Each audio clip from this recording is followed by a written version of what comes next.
بسم اللہ الرحمن الرحیم۔ میں ابھی صبر کے شاید پہلے درجے پہ ہوں، اس لیے آج بھی میری زبان پر کوئی نہ کوئی شکوہ آ جاتا ہے، مگر میں چاہتی ہوں کہ میں صبر کے اس درجے پر پہنچوں جن کے لیے میرے رب نے فرمایا ہے ان اللہ مع الصابرین۔ اپنی قسمت پر راضی رہیں اور اللہ ہے توکل کرتے ہوئے مطمئن رہیں۔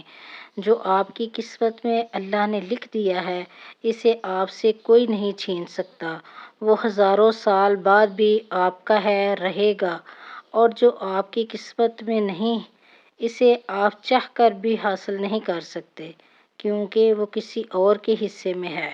اپنی قسمت پر راضی رہیں، اسی میں سکون ہے۔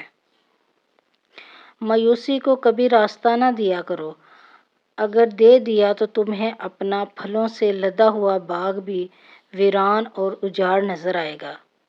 درد انسان کو مؤدب بنا دیتا ہے، اس کے اندرون کی صفائی کر دیتا ہے، اسے طویل خاموشی سکھا دیتا ہے، اسے دور سے وہ کچھ دکھا دیتا ہے جو وہ قریب سے نہیں دیکھ سکتا، اسے دعا مانگنا سکھاتا ہے اور بے ہمہ رہنے کا عادی بنا دیتا ہے۔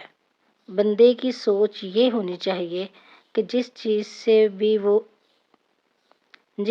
سے بھی اسے اللہ کی طرف سے محروم رکھا گیا ہے، دراصل اسے اس چیز کے شر سے محفوظ رکھا گیا ہے۔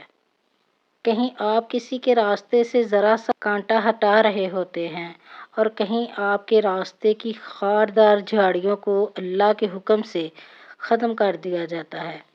عورت میں ایک خاص صلاحیت ہے کہ وہ حالات کے مطابق اپنے والدین کا بیٹا بھی بن سکتی ہے اور اپنی اولاد کا باپ بھی۔